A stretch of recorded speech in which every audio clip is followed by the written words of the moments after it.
जी good evening class. Good evening sir. जी कैसे हैं आप सब? Good evening sir. Very good evening. अच्छे हैं सर, आप ठीक हैं सर? बहुत बढ़िया, एकदम मज़े में। जी भाई, कल की क्लास में हम लोग कहाँ तक कर चुके थे? I think we have completed 402 section 402 तक हम पढ़ चुके हैं IPC. Am I right? Yes sir. चलिए, हम कौन सा चैप्टर पढ़ रहे हैं अमित भाटी? आईपीसी का कौन सा अध्याय हम लोग पढ़ रहे हैं? 18 सर। श्योर?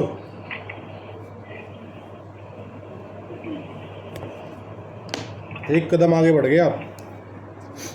17। हम लोग पढ़ रहे हैं अध्याय 17, संपत्ति पे खतरा। ठीक है ना?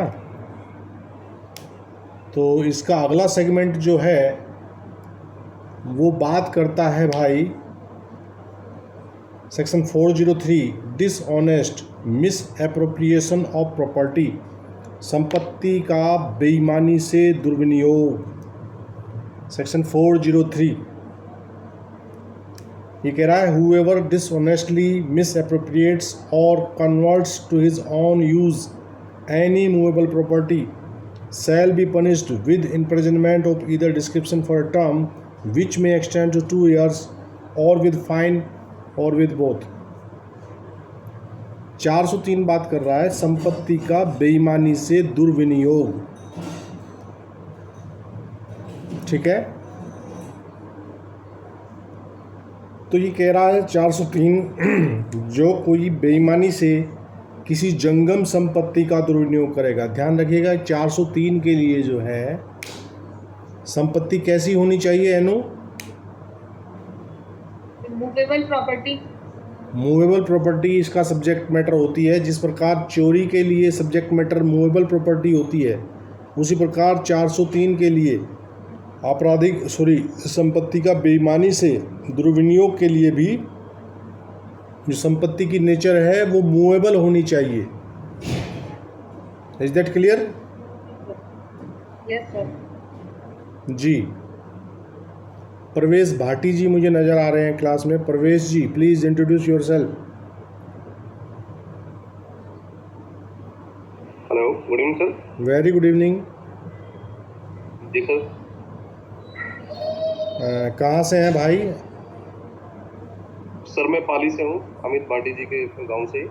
अच्छा अच्छा अच्छा अच्छा। इनका छोटा भाई जी, से। आपका स्वागत है क्लास में भैया, मोस्ट वेलकम। जी थैंक यू सर।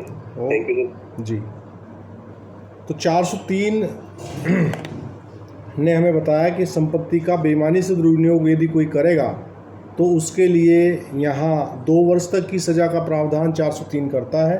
इलिस्ट्रेशन इसके देख लेते हैं। इसके जो है 3 इलिस्ट्रेशन हैं। ये कह रहा है A takes property belonging to Z out of जेड्स पोजीशन इन गुड फेथ। ठीक है, यहाँ तक मामला गुड फेथ का है।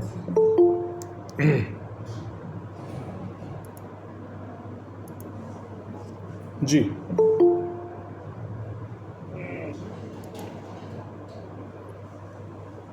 तो good faith believing at the time when he takes it that the property belongs to himself. यहाँ तक जो लेने वाला व्यक्ति है वो ये सद्भावपूर्वक मान रहा है कि प्रॉपर्टी उसी की है। ठीक है, यहाँ तक is not guilty of theft but if A after discovering his mistake dishonestly appropriates the property to his own use, he is guilty of an offense under this section। ठीक है डियर, यहाँ ये कह रहा है जो दृष्टांत संख्या का है 403 का, ये कह रहा है कि का या की संपत्ति को उस समय जबकि का उस संपत्ति को लेता है यह विश्वास रखते हुए कि वह संपत्ति उसी की है, यह के कब्जे से सद्भावपूर्वक लेता है। ठीक है, का चोरी का दोषी नहीं है, क्योंकि चोरी के तत्व पूरे नहीं हो रहे हैं। चोरी के कितने तत्व हैं दानिश? चोरी के हमने कितने तत्व पढ़े हैं?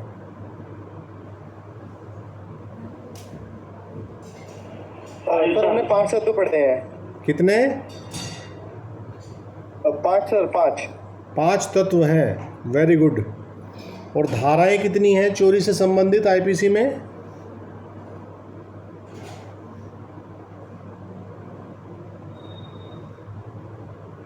दानिश?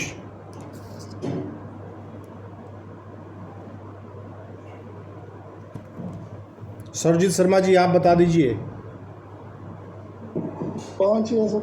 5 ही धाराएं हैं। स्पष्टीकरण कितने हैं एनु चोरी के? 4।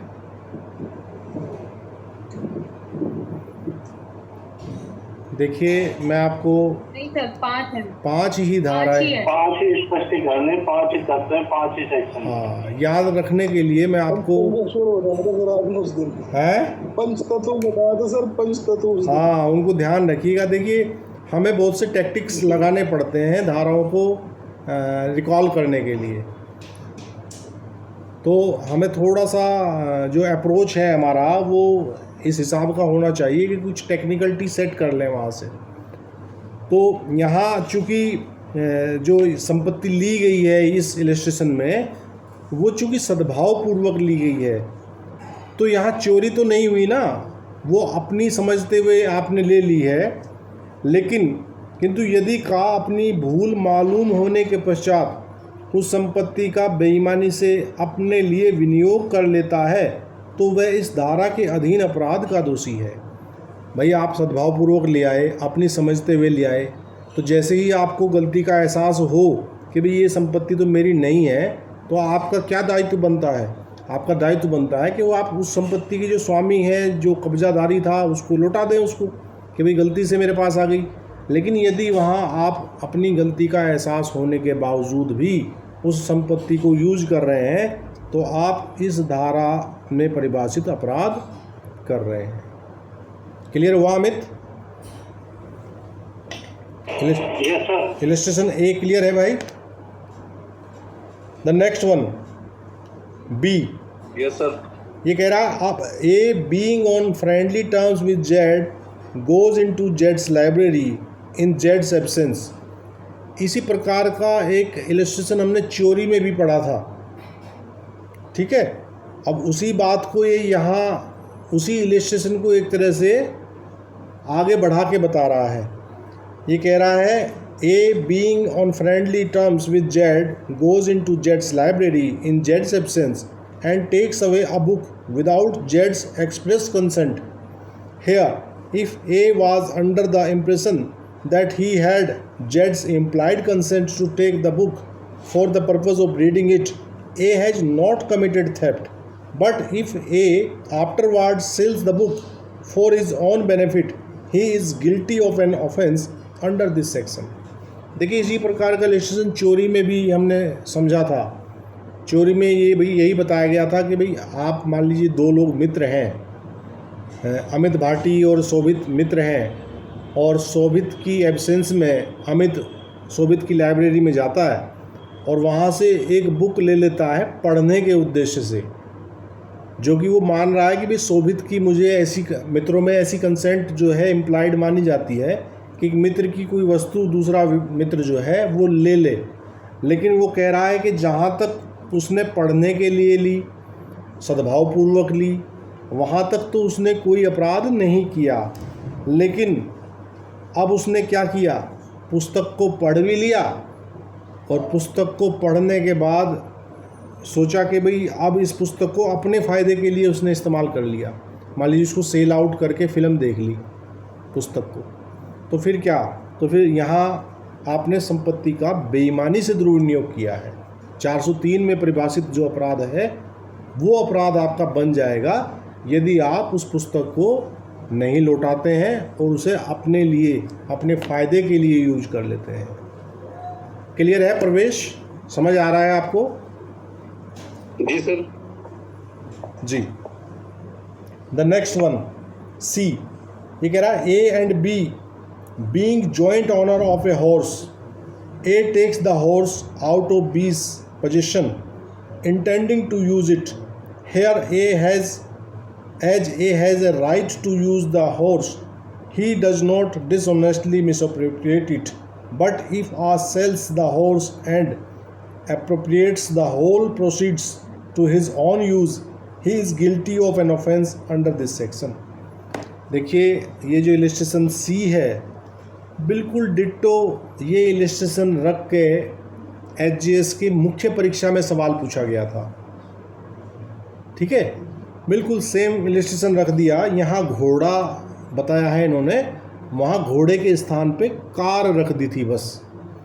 और क्या स्टोरी चेंज की थी थोड़ी सी, मतलब सारे के सारे तथ्य बिल्कुल यही थे। उसमें क्या उन्होंने दिखाया कि भाई देखिए कोई चीज़ मान लीजिए आप जॉइंट ओनर हैं किसी चीज़ के, अब यहाँ घोड़ा है, ये कह रहा कै और खे एक घोड़े के संयुक्त स्वामी हैं। तो संयुक्त स्वामी का मतलब क्या है कि 50-50% के आप उसके ओनर हैं। का उस घोड़े का उपयोग में लाने के आशय से खा के कब्जे में से उसे ले आता है। तो वहाँ उसने क्या किया, उस घोड़े का इस्तेमाल करने के लिए अपने, भाई आपका घोड़ा है, आप दो लोगों के जॉइंट ओनर हैं, आप घोड़े के दो संयुक्त स्वामी हैं, तो आपका भी राइट है, ए का भी राइट है और बी का भी राइट है कि वो घोड़े का इस्तेमाल करे। और एक समय में जो घोड़ा है वह तो वो या तो ए के कब्ज़े में रहेगा या बी के कब्ज़े में रहेगा। ठीक है, तो वहाँ से उसने उसको हटा लिया। तो जहाँ तक आप घोड़े का इस्तेमाल कर रहे हैं अपने यूज के लिए, चलाने के लिए, दौड़ाने के लिए, वहाँ तक कोई समस्या नहीं है। लेकिन जैसे ही आपने क्या किया, घोड़े को सेल आउट कर दिया, और घोड़े को सेल आउट करने के बाद आपने उसकी पूरी रकम को अपने फ़ायदे के लिए यूज कर लिया। अब ये जो इलस्ट्रेशन है यहाँ बिल्कुल जो एग्ज़ाम हॉल के अंदर इलस्ट्रेशन पूछा गया था, उसमें स्टोरी क्या डाली कि ए और बी कार के संयुक्त स्वामी थे और ए ने बी के कब्जे से कार ली और कार ले जाकर उसने उस कार को बेच दिया और कार के पैसे से उसने अपने घर की रंग रोगन पुताई करा दी। तो बताइए किस धारा का अपराध बना। तो नेचुरल सी बात है कि यदि हम इलिस्ट्रेशन को अच्छे से समझेंगे तो हम सीधा बताएंगे कि भाई ये 403 का अपराध यहाँ बना है इसमें। तो आपको तीनों इलिस्ट्रेशन समझ आ गए भाई 403 के? जी आगे सर। अब इसका एक एक्सप्लेनेशन नंबर 1 कह रहा है कि a dishonest misappropriation for a time only is a misappropriation within the meaning of this section. ये कह रहा है कि केवल कुछ समय के लिए बेईमानी से दुर्विनियोग करना इस धारा के अर्थ के अंतर्गत दुर्विनियोग है। जी कहाँ समझे? कुछ समय के लिए दुर्विनियोग करने का मतलब क्या है?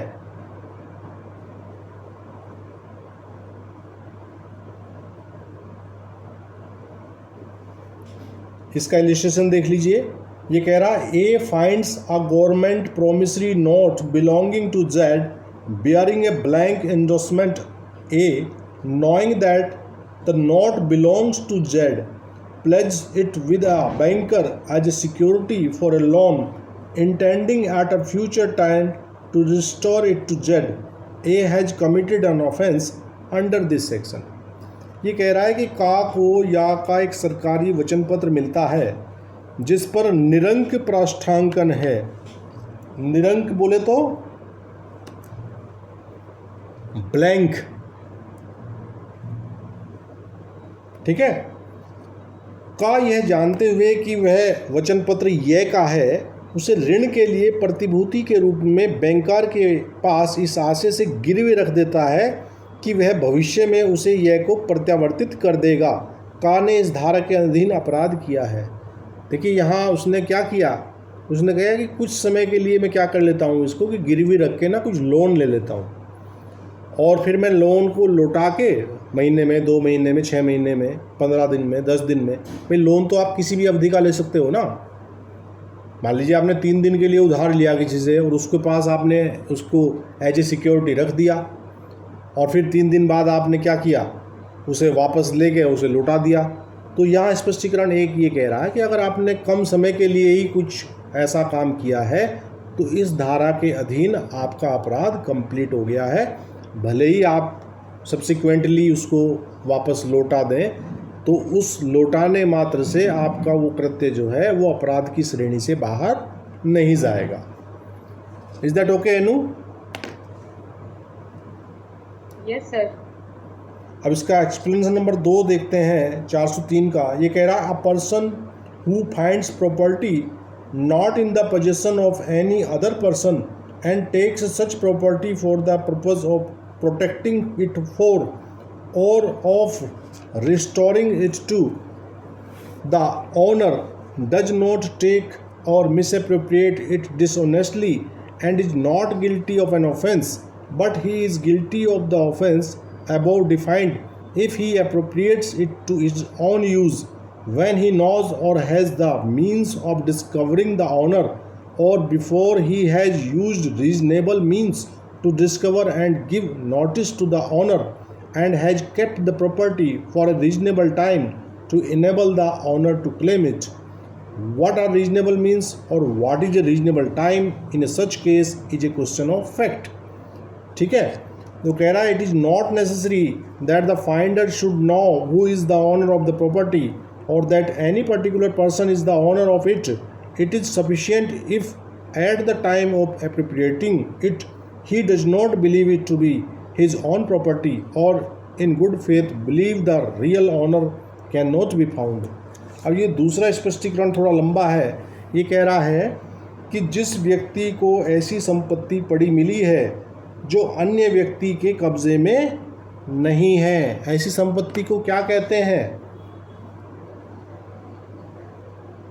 ऐसी संपत्ति को क्या कहते हैं? हुई संपत्ति को जो मिलती है, जो खोई हुई है कहीं पर मिल जाती है पड़ी हुई. हाँ, उस संपत्ति के बारे में पूछ रहा हूँ अमित कि लीगल टर्म में उसे क्या कहते हैं? ऐसी संपत्ति के लिए क्या लीगल टर्म यूज होता है?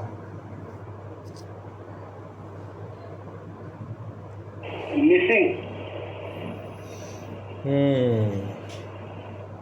शोभित.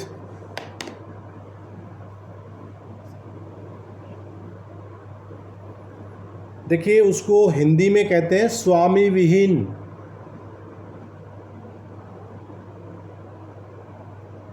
ठीक है, उसका कोई वाली वारिस नहीं है. देसी भाषा में बोलें तो सड़क पे गिर गई और गिरने के बाद उसका कोई कब्जाधारी, कोई स्वामी, और इंग्लिश टर्म्स इसके लिए है रेस्टलेनियस प्रॉपर्टी. लावारिस भी कह सकते हैं सर. हाँ बिल्कुल, लावारिस भी कह सकते हैं जी. अमिताभ बच्चन की बड़ी अच्छी फिल्म है लावारिस. जिसका कोई नहीं है उसका तो खुदा है यारो, ऐसा ही कुछ गाना है उसमें जी. तो स्पष्टीकरण 2 कह रहा है कि जिस व्यक्ति को ऐसी संपत्ति पड़ी मिल जाती है जो अन्य व्यक्ति के कब्जे में नहीं है और वह उसके स्वामी के लिए उसको संरक्षित रखने या उसके स्वामी को उसे प्रत्यावर्तित करने के प्रयोजन से ऐसी संपत्ति को लेता है, तो वह न तो बेईमानी से उसे लेता है और न ही उसका बेईमानी से दुर्विनियोग करता है और किसी अपराध का दोषी नहीं है. यहाँ तक उसका कोई दोष नहीं है. भाई कोई चीज़ मान लीजिए आपको पड़ी मिल गई, कोर्ट में आपके चैम्बर के बाहर कोई घड़ी पड़ी हुई है, आपने उसे उठाकर सद्भावपूर्वक अपने कब्जे में रख लिया कि जैसे ही इसका कोई मालिक, कोई स्वामी आएगा, इसको मैं उसे सुपुर्द कर दूंगा. तो यहाँ तक तो कोई दोष नहीं है आपका, ठीक है. किंतु वह ऊपर परिभाषित अपराध का दोषी है यदि वह उसके स्वामी को जानते हुए या खोज निकालने के साधन रखते हुए अथवा उसके स्वामी को खोज निकालने और सूचना देने के युक्त साधन उपयोग में लाने और उसके स्वामी को उसकी मांग करने को समर्थ करने के लिए उस संपत्ति को युक्त समय तक रखने के पूर्व उसको अपने लिए विनियोजित कर लेता है. यहाँ अपराध कर दोगे आप यदि आपने वो संपत्ति उठाई और संपत्ति को उठाकर आपने जो आपको मेजर्स जो स्टेप्स लेने चाहिए थे वो स्टेप्स आपने उसके मालिक को ढूंढने के लिए बिल्कुल नहीं लिए और आपने उसको क्या कर लिया, अपने लिए यूज़ कर लिया, तो फिर आप 403 के लिए लायबल हो जाओगे। ठीक है। अब ये कह रहा कि ऐसी दशा में युक्तियुक्त साधन क्या है और युक्तियुक्त समय क्या है, ये तथ्य का प्रश्न है। क्या समझे भैया? एनु जी सर। जी, तो ये तथ्य का प्रश्न कैसे है भाई? अभी मैंने उदाहरण दिया घड़ी का, तो घड़ी तो एक ऐसी चीज़ है कि वो पेरिशेबल आइटम नहीं है। उसको आप 2 दिन 4 दिन हफ्ता महीना आप उसकी खोजबीन में लगा सकते हैं, उसके मालिक के विषय में सूचना प्राप्त करने का प्रयास कर सकते हैं कि वो इज़ द ओनर। और मान लीजिए आपको किसी का 1 किलो पड़ा हुआ पनीर मिल जाए तो उसके लिए समय की बाध्यता हो जाएगी ना।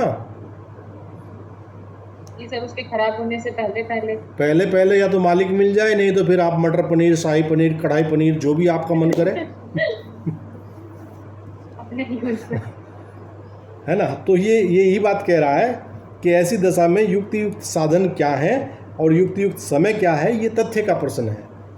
तो यहाँ फैक्ट जैसे ही हमने चेंज किए तो समय चेंज हो गया। आप आधा घंटा, 1 घंटा, ज़्यादा 5-4 घंटे आप पनीर के स्वामी के लिए कोशिश कर सकते हो और फिर अपना आप उसे काट पीट के जो भी बनाना चाहें। तो ये कह रहा है यह आवश्यक नहीं है कि पाने वाला यह जानता हो कि संपत्ति का स्वामी कौन है या यह कि कोई विशिष्ट व्यक्ति उसका स्वामी है। यह पर्याप्त है कि उसको विनियोजित करते समय उसे यह विश्वास नहीं है कि वह उसकी अपनी संपत्ति है, या सद्भावपूर्वक यह विश्वास है कि उसका असली स्वामी नहीं मिल सकता। ठीक है, क्लियर है भाई? Yes sir. चलिए अब यहाँ इसके इलस्ट्रेशन, फिर इलस्ट्रेशन का इसमें पोर्शन शुरू हो रहा है। इलस्ट्रेशन कह रहा है कि इलस्ट्रेशन कह रहा है A finds a rupee on the high road not knowing to whom the rupee belongs. A picks up the rupee. Here A has not committed the offence defined in this section. ये कह रहा कि कै को राजमार्ग पर 1 रुपया पड़ा मिलता है, यह न जानते हुए कि वह रुपया किसका है, कै उस रुपये को उठा लेता है। यहाँ कै ने इस धारा में परिभाषित अपराध नहीं किया है। ठीक है, यहाँ उसने उठा लिया है उसको। ठीक। बी इलस्ट्रेशन कह रहा है A finds a letter on the road containing a bank note from the direction and contents of the letter. He learns to whom the note belongs. He appropriates the note. He is guilty of an offense under this section.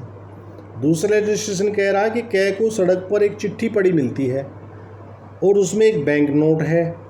उस चिट्ठी में दिए हुए निर्देश और विषय वस्तु से उसे ज्ञात हो जाता है कि वह नोट किसका है। चिट्ठी में लिखा हुआ है कि ये बैंक नोट जो है सच एंड सच व्यक्ति से ताल्लुक़ रखता है। ठीक है, वह उस नोट का विनियोग कर लेता है। यहाँ इस धारा के अधीन अपराध का दोषी है, क्योंकि उसको बैंक नोट के साथ जो चिट्ठी मिली है उस चिट्ठी में लिखे डायरेक्शन से उसको नॉलेज हो गई है कि भाई ये फला व्यक्ति का बैंक नोट है, तो वो उसको देने के बजाय उसको मिसएप्रोप्रिएट कर रहा है, अपने लिए यूज़ कर रहा है, तो वो इस धारा के अधीन अपराध का दोषी हो जाता है। Is that clear? अगर कोई भी जैसे सर एक सवाल है जो आपने अभी जैसे पनीर वाला एग्जांपल दिया या ये है जो अभी बैंक नोट वाला दिया, सपोज सर अगर उसने उस वक्त उसको यूज कर लिया, उसको नहीं पता चला कि उसका ऑनर कौन है, देन उसके बाद वो पता चलता है कि ये ऑनर था और वो गुड फेथ में उसकी वही चीज रिटर्न करे। जैसे सपोज पनीर खाया तो पनीर उतना ही वापस करे, या जो उसका बैंक नोट था उसके अमाउंट में वापस करे। तब भी सर यही चार्ज लगेगा या कुछ और होगा? देखिए जो बैंक नोट वाला मसला है एनो, बैंक नोट वाले मसले में तो आपने जैसे ही मिस एप्रोप्रिएट किया इस अपराध के दोषी हो गए आपने धारा 403 में बताया गया अपराध कर दिया, ठीक है। जी और रही बात वो तो पनीर वाला मैंने आपको एग्जाम्पल समझाने के उद्देश्य से बताया। अब पनीर आपने खा पी लिया, बाद में पनीर का मालिक आया तो आप उसे रिम्बर्स कर सकते हैं कि भाई ले भैया तेरा जितने रुपए का पनीर था हमें मिला था तो अपना पैसा ले ले, अगर कोई ऐसी बात आती है तो वहाँ तक तो ये वाला मामला, चूँकि यहाँ आपको नॉलेज होने के बाद आप मिस एप्रोप्रिएट कर रहे हैं, वहाँ आपने पनीर को ख़राब होने से बचाने के लिए आपने उसे कहा भाई ये अगर इसका मालिक नहीं मिलेगा तो ये सड़ जाएगा, नष्ट हो जाएगा, ठीक है। तो दोनों परिस्थितियों में डिफरेंस है। यहाँ बैंक नोट को आप मिस एप्रोप्रिएट कब कर रहे हो, आप जानते बूझते कर रहे हो, इंटेंशनली कर रहे हो, आपको नॉलेज फर्स्ट टाइम से नॉलेज होगी कि बैंक नोट अमित भाटी का है, तो आप अमित भाटी को सुपुर्द कर दो उसे तभी। सर बहुत बार ऐसा होता है ना, हम क्राइम करते हैं पता नहीं, लेकिन बाद में गिल्टी फील होता है, तो उस गिल्टी फील के लिए अगर वो वापस उसी अमाउंट को दिया जाए, हाँ तो तब ये मिस एप्रोप्रिएशन ही होगा। हाँ वो उस गिल्टी के लिए तो 2 साल की सजा बताई वहाँ, है ना। तो दोनों फैक्ट्स में डिफरेंस है। मिस एप्रोप्रिएट करना मतलब पर्टिकुलर उसमें ऑफेंस को कवर करेगा। हाँ आप फर्स्ट टाइम कर रहे हो उसे, बिल्कुल आप जानते बूझते कर रहे हो। दोनों परिस्थितियां हैं वो अलग अलग हैं, ठीक है।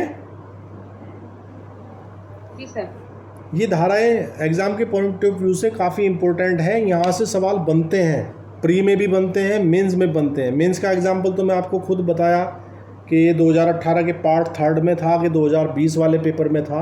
एचजीएस की मुख्य परीक्षा में 403 पे जो है वो 10 नंबर का सवाल पूछा हुआ था, 5 नंबर का शायद था। ये पूरा इलस्ट्रेशन जू का तो उठा के रखा हुआ था, बस थोड़े से फैक्ट चेंज किए हुए थे। घोड़े की जगह कार, और कार के पैसे से उसने जो एक को ओनर था उसने अपने घर की रंगाई पुताई कर ली, तो घर की रंगाई पुताई कर ली तो उसने वो जो पैसा था अपने लिए यूज कर लिया ना, तो उसने 403 का अपराध किया।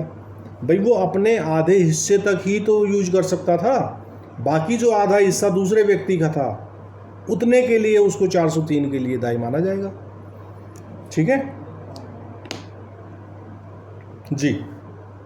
नेक्स्ट वन ये कह रहा है A finds a cheque payable to bearer, he can form no conjecture as to the person who has lost the check, but the name of the person who has drawn the check appears.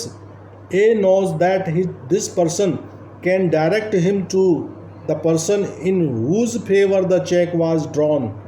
A appropriates the check without attempting to discover the owner. He is guilty of an offense under this section. यहाँ कह रहा है कि वाहक दे एक check कै को पड़ा मिलता है। कैसा होता है वाहक दे चेक, आप सभी जानते होंगे, बेरर चेक बोलते हैं उसको जी। कैसा होता है बेरर चेक?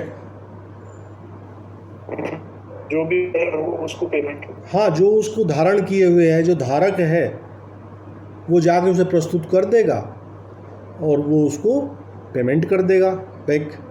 तो यहाँ क्या हुआ कि वाहक दे एक चेक कै को पड़ा मिलता है, वह उस व्यक्ति के संबंध में जिसका चेक खोया है कोई अनुमान नहीं लगा सकता, ठीक है, वो उसे नहीं जानता, ठीक, क्योंकि बेरर चेक पे जो है उसका नाम लिखने की आवश्यकता नहीं है, बस बेरर है तो सेल्फ और बेरर करके तो बेरर वाला बंदा खड़ा हो जाए जाके, ठीक। तो यहाँ क्या है, किंतु उस चेक पर उस व्यक्ति का नाम लिखा है जिसने वह चेक लिखा है। भाई जो चेक साइन करने वाला है व्यक्ति, उसका नाम तो वो तो अपना नाम साइन उस पर लिख के देगा ही देगा ना, ठीक है। कै ये जानता है कि वह व्यक्ति कै को उस व्यक्ति का पता बता सकता है जिसके पक्ष में वह चेक लिखा गया था। अब उससे अगर वो संपर्क करे कि भाई ये आपने चेक इशू किया था, या आपने किसके लिए इशू किया था, या तो उसे ही लौटा दे या फिर उससे पूछ के उसे लौटा दे जिसका था, ऐसा कुछ नहीं करता वो, ठीक है। कै उसके स्वामी को खोजने का प्रयत्न किए बिना उस चेक का विनियोग कर लेता है, वह इस धारा के अधीन अपराध का दोषी है। वो खुद गया और उसने खुद अपने आप को चेक का बेरर बताते, बेरर तो वो है ही, चूँकि वो धारण किए हुए है चेक को। उसने कहा जी लो ये चेक फला व्यक्ति ने मुझे दिया है, मुझे पेमेंट कर दीजिए आप। तो वहाँ उसने पेमेंट ले लिया जाके उसका, जो असली उसका जिसको भी वो दिया गया था उसके बारे में कोई खोजबीन नहीं की, कोई जांच पड़ताल नहीं की, सीधा सीधा गया और बैंक से पैसा निकाल लिया।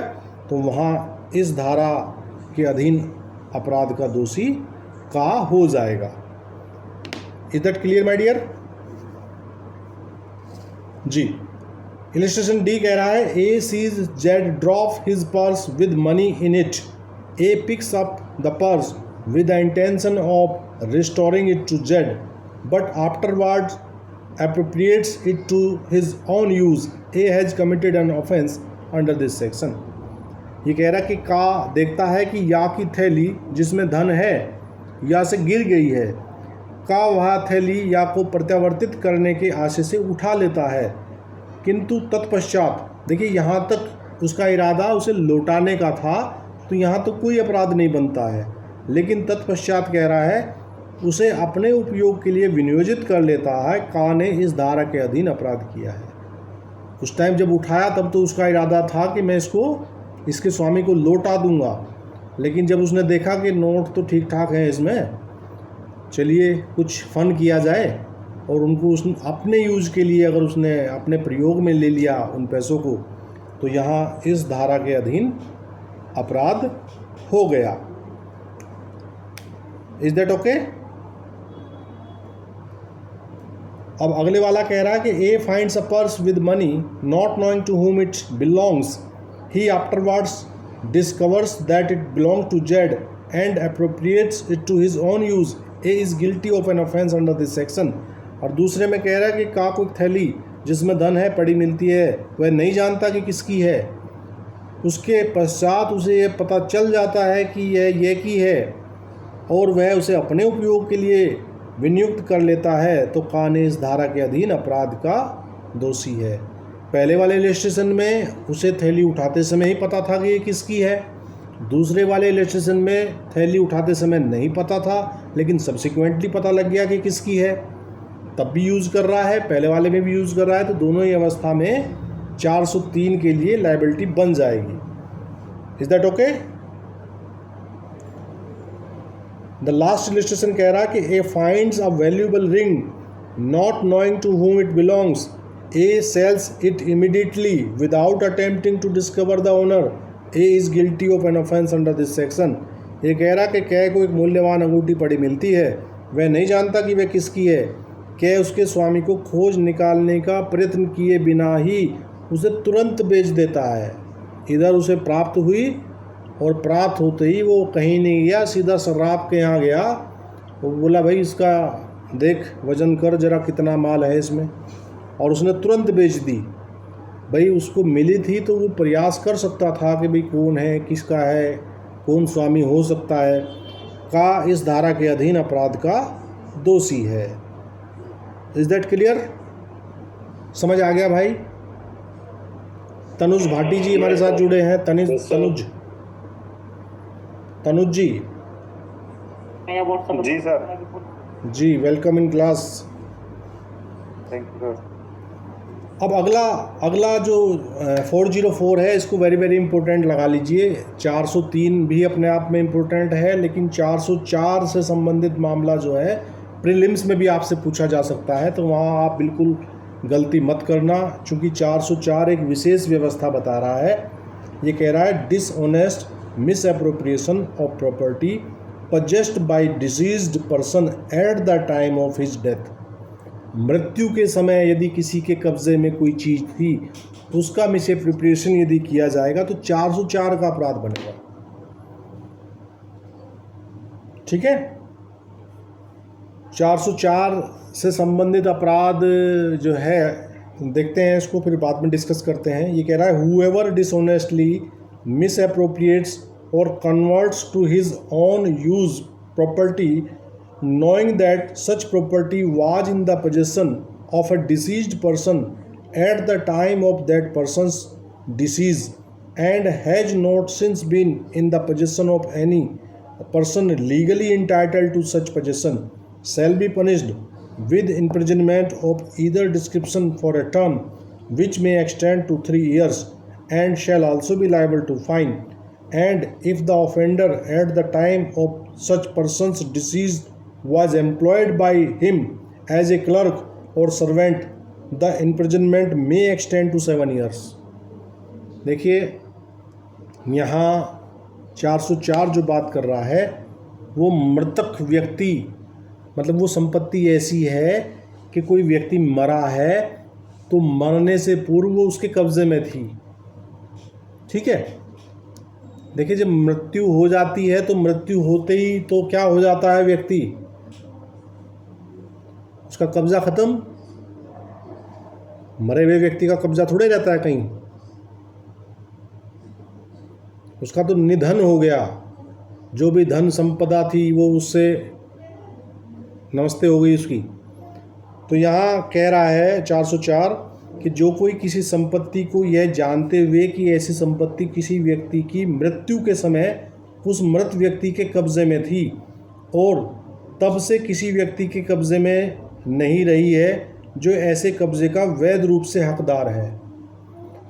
तो जो मृत व्यक्ति है, मृत व्यक्ति के बाद वैध रूप से हकदार कौन होता है उसकी संपत्ति का? जो उसके लीगल ईयर्स होंगे वो होंगे ना, लेकिन अभी उनको कब्जा प्राप्त नहीं हुआ है। ठीक, जो ऐसे कब्जे का वैध रूप से हकदार है, बेईमानी से दुर्विनियोजित करेगा या अपने उपयोग में संप्रवृत्त कर लेगा, वह दोनों में से किसी भांति के कारावास से जिसकी अवधि 3 वर्ष तक की हो सकेगी दंडित किया जाएगा और जुर्माने से भी दंडनीय होगा। तो यहाँ जो आपकी सिंपल धारा 403 है, 403 में कितना है सज़ा भाई? 2 वर्ष की सज़ा है। और यदि मृत व्यक्ति के कब्जे से कोई ऐसे चीज़ को दुर्विनियोग करेगा तो उसके लिए सज़ा का प्रावधान कितना है भाई? 3 वर्ष है। और उससे भी आगे की बात कह रहा है कि यदि वह अपराधी ऐसे व्यक्ति की मृत्यु के समय उसका लिपिक था या उसका सेवक था तो उसके लिए सज़ा का प्रावधान जो है वो 7 वर्ष तक का किया है, क्योंकि उसका दायित्व ज़्यादा था। वो उसके यहाँ या तो उसका लिपिक था या उसका सर्वेंट था। ऐसी ही धारा हमने चोरी के अपराध में भी पढ़ी थी। कौन सी धारा है वो? एनु, जहाँ लिपिक या सेवक के लिए चोरी करने पर सामान्य अपराधी की अपेक्षा अधिक दंड से दंड का प्रावधान किया हुआ है आईपीसी में। कौन सी धारा है? 381। बहुत बढ़िया। तो चोरी के लिए 381 एक्शन में आती है यदि चोरी करने वाला व्यक्ति जो संपत्ति का कब्जाधारी है, उस कब्जाधारी का या तो वो लिपिक है या उसका सेवक है, तो 381 में वहाँ प्रावधान किया है सज़ा का। कितनी सज़ा है 381 में एनो?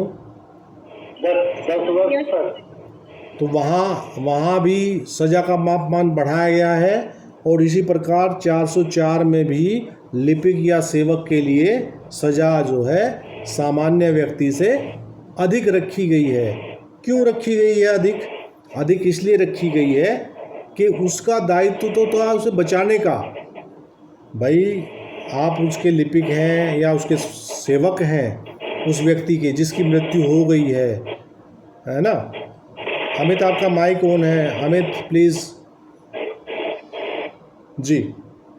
तो दायित्व आपका था बचाने का, मतलब एक तरह से या आप इस कहावत को यहाँ इस्तेमाल कर सकते हैं कि यदि खेत को बाढ़ ही खाएगा तो फिर खेत को कौन बचाएगा।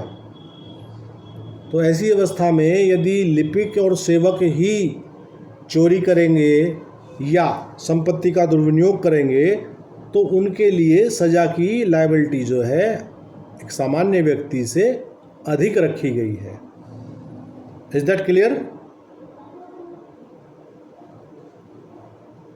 हाँ जी, इसका इलस्ट्रेशन देख लेते हैं। 404 का इलस्ट्रेशन है, इसको देख लीजिए। ये कह रहा है Z dies in possession of furniture and money his servant A before the money comes into the possession of any person entitled to such possession dishonestly misappropriates A has committed the offense defined in this section. ये कह रहा कि या के कब्ज़े में furniture और धन था, वह मर जाता है, उसका सेवक का उस धन के किसी ऐसे व्यक्ति के कब्ज़े में आने से पूर्व जो ऐसे कब्ज़े का हकदार है बेईमानी से उसका दुर्विनियोग करता है, का ने इस धारा में परिभाषित अपराध किया है। ठीक है भाई। तो ऐसे मामले आपने सुने होंगे कि कहीं कोई दुर्घटना हो गई और दुर्घटना में डेड बॉडी के हाथों से कंगन चोरी कर लिए, अंगूठी चोरी कर ली। हाँ, तो वहाँ चोरी का अपराध तो नहीं बनेगा, क्योंकि चोरी के लिए तो कब्ज़ा ज़रूरी है और मृत व्यक्ति का कब्ज़ा हो नहीं सकता। तो यहाँ 404 ही एक्शन में आएगा, है ना।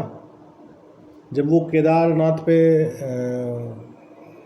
वो जल सैलाब आया था ना, तो उस दौरान भी ऐसी बहुत सारी घटनाएं सुनने को आई थी कि वहाँ जो डेड बॉडीज़ थी वो पानी की वजह से उनका क्या हुआ, पानी में फूल जाती हैं। वो तो फूल जाती हैं तो उनके जो ऑर्नामेंट्स थे बॉडी पे, किसी के हाथ में कंगन था, किसी के हाथ में अंगूठी थी, कोई ब्रेसलेट था, कुछ इस टाइप का आइटम जो थे, तो उन्होंने मतलब जो भी ऐसे लोग थे उन्होंने बॉडी को काट काट के वो चीज़ वहाँ से हटाई।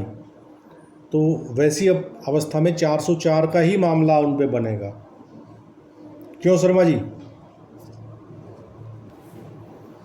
Is that clear? चलिए, अगली धारा जो क्रिमिनल ब्रीच ऑफ ट्रस्ट है वो कल की क्लास में डील करेंगे। आज हम यहीं तक क्लास को विराम देते हैं। उम्मीद करता हूँ कि आपको यहाँ डिस्कस किए हुए धारा अच्छे से समझ आई होंगी, और तो इन्हीं शब्दों के साथ मैं क्लास को विराम देता हूँ। और आमना मैम बोल रही थी कि वो लिंक देंगी, अभी कुछ कंफर्म नहीं था आज उनका, कहीं क्लास का कुछ बाहर थी वो, तो कहती कि जैसे ही मौका मिलेगा अगर आई विल बी अवेलेबल तो लिंक दे देंगी वो 9:30-10 बजे से, आप ध्यान रखिएगा। तो इन्हीं शब्दों के साथ क्लास को विराम देता हूँ। सभी को शुभ रात्रि, गुड नाइट, शब्बा खैर, all the best for all of you. Night sir. Okay, नमस्कार।